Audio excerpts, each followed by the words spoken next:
The 1CD FTV is a 2-liter inline 4-cylinder DOHC 16-valve diesel engine with Commonrail injection system and turbocharger. The engine has adopted numerous cutting-edge technologies. Among them, this video describes the new diesel injection system, which has achieved high performance, clean emissions, low noise, and low vibration.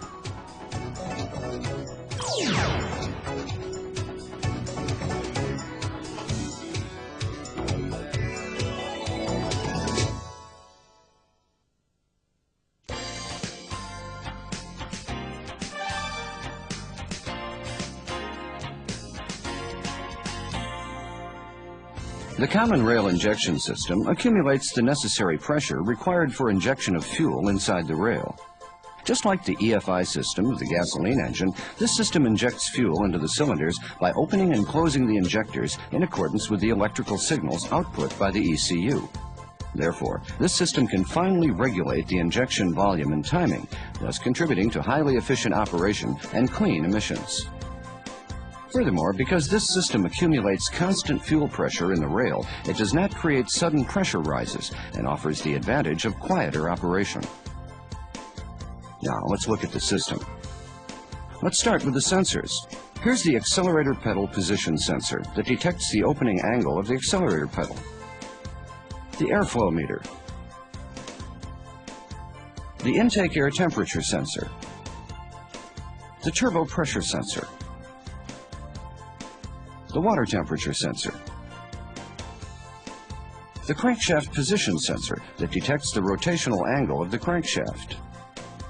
The camshaft position sensor that identifies which cylinder is at TDC. And the fuel pressure sensor at the common rail, which detects the pressure inside the rail. Here are some of the actuators used in this system. The suction control valves, or SCVs, which are located on the supply pump assembly, control the amount of fuel that is fed to the supply pump.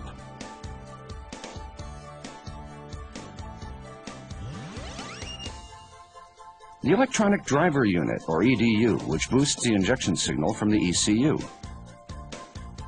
And the injectors that inject fuel in accordance with the injection signal.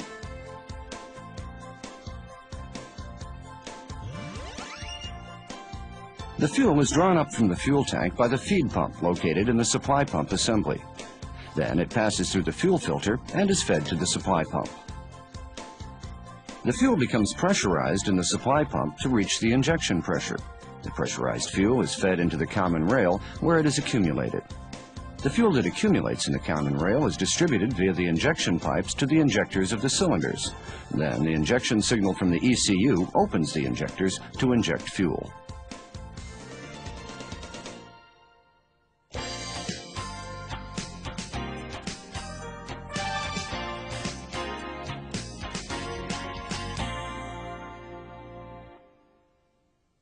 The fuel pressure that is created in the supply pump varies according to driving conditions. It is approximately 20 megapascals at idle and increases to as much as 135 megapascals during high-load, high-speed operation.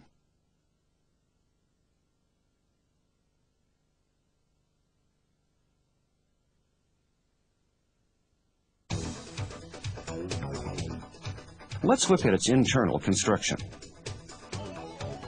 The supply pump contains an inner cam, which is driven by the engine. On the inside of the inner cam, there are 2 sets of opposing plungers. Each set of opposing plungers is positioned at a 90-degree angle from each other, and each plunger operates independently. The tip of each plunger is provided with rollers that come in contact with the inside of the inner cam. The inside of the inner cam is oval. The rotation of the inner cam pushes the plungers via the rollers, which effectively pumps the fuel. The use of the 2 opposing plungers in this manner minimizes the drive torque fluctuations, which makes for quieter operation.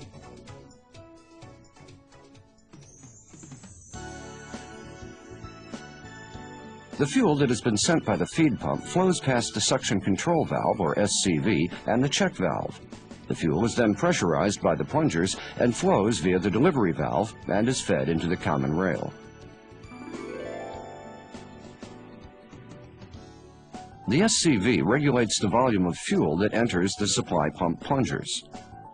During the suction stroke, the longer the SCV remains open, the greater the volume of fuel that enters the pump plungers. And because a large volume of fuel is pumped, the fuel pressure becomes high.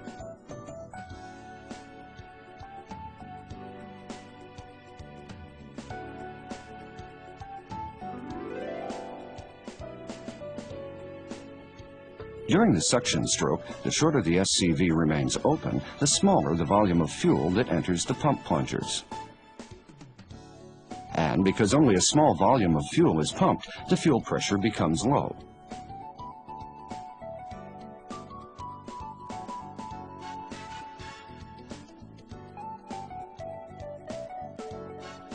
In this manner, the ECU controls the opening of the SCV so that an appropriate fuel pressure can be reached.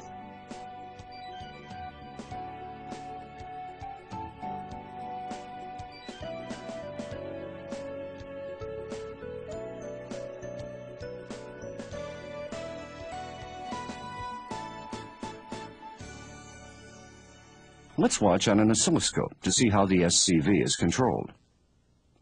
To easily monitor the operation of the SCV, let's see the electrical current that flows through the SCV. The SCV signal is shown at the top and the fuel pressure sensor signal at the bottom. Here's a comparison between the no-load condition at 1500 RPM and the load condition at 1500 RPM. It's evident that in the load condition, the SCV remains open longer and the pressure in the rail is higher. Thus, according to the signals received from the sensors, such as those of the accelerator pedal or the engine, the ECU controls the SCV in order to regulate the fuel pressure that is needed for the particular driving condition. Then, the resulting pressure is fed back to the ECU by the fuel pressure sensor in the rail.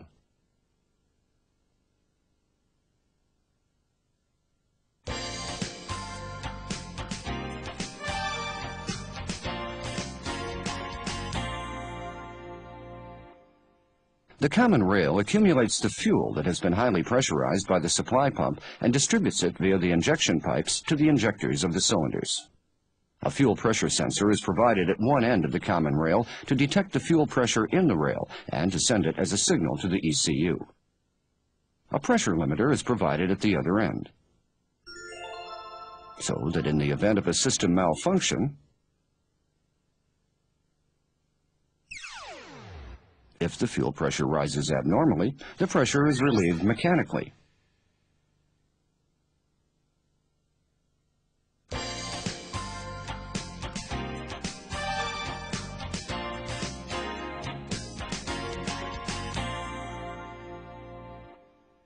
On receiving the signal from the EDU, the injector opens its nozzle to inject the fuel that has been accumulated in the Commonrail.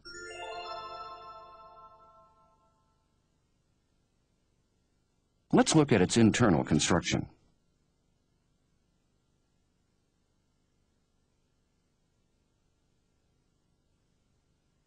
The fuel that is fed from the Commonrail separately enters the control chamber and the nozzle portion of the injector.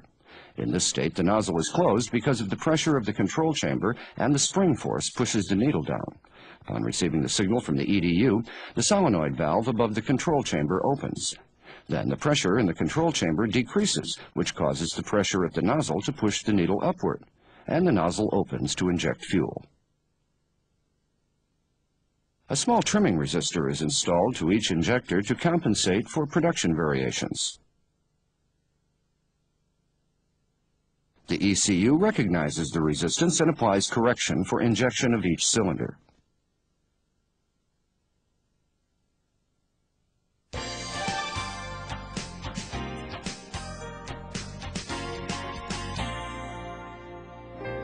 How does the ECU determine the injection volume and timing? Let's first look at the injection volume. The ECU calculates the basic injection volume and the maximum injection volume, and whichever is smaller is determined to be the actual injection volume. The basic injection volume is calculated from the engine RPM signal and the accelerator pedal position signal. From these two signals, the injection volume that is required by the driver is calculated. On the other hand, the maximum injection volume is calculated based on the actual intake air volume and temperature that have been obtained from various sensors, such as the fuel temperature sensor, in addition to the engine RPM signal. Thus, a volume of fuel that can theoretically be burned completely is calculated. These two calculated values are compared, and the ECU determines the smaller of the two to be the actual injection volume. In this manner, the ECU is always taking the actual intake air volume into consideration to determine an optimal injection volume that does not generate black smoke. In particular, in the 1CD FTV engine, the changes in the intake air volume during the transient state is detected by the airflow meter in order to correct the injection volume. Now, let's take a look at the injection timing.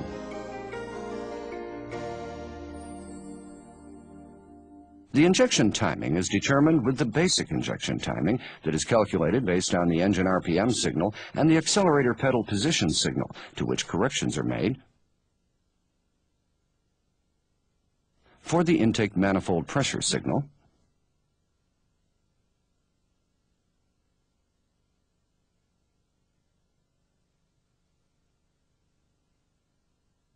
and the water temperature sensor signal.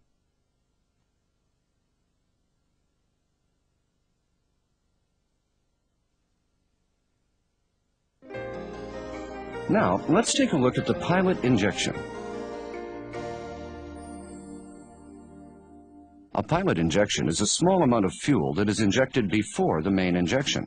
Accordingly, when the main injection starts, the fuel that was injected beforehand is already burning and serves to smoothly ignite the fuel of the main injection. As a result, a sudden rise in the cylinder pressure during the combustion stroke is restrained, thus enhancing the quieter operation of the engine.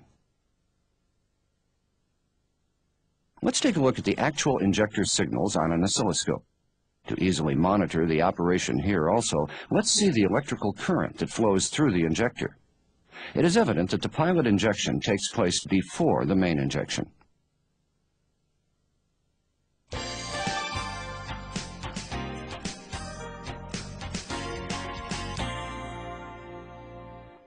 To enable the ECU to correctly determine the rotation position of the supply pump, the marks on the pulleys must be aligned while installing the timing belt. The pressure of the fuel becomes extremely high in the Commonrail. Therefore, pay close attention when installing the unions of the injection pipes or the inlet pipes. If any operation that causes the contact of the union to change, such as the replacement of parts, make sure to replace the pipe. For details, refer to the repair manual.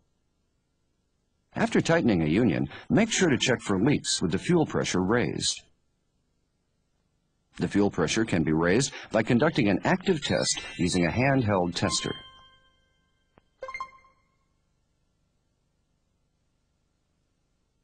In addition, one of the active tests that can be performed is the power balance test, in which the injection to the cylinders is cut off one cylinder at a time.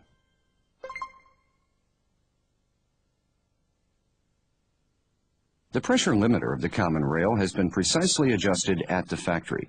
Therefore, any adjustment or replacement in the field must never be done. During its installation, the fuel pressure sensor deforms through tightening in order to ensure proper sealing with the Commonrail. If the fuel pressure sensor or the Commonrail must be replaced, they must be replaced together on an assembly basis because reusing them causes fuel leaks.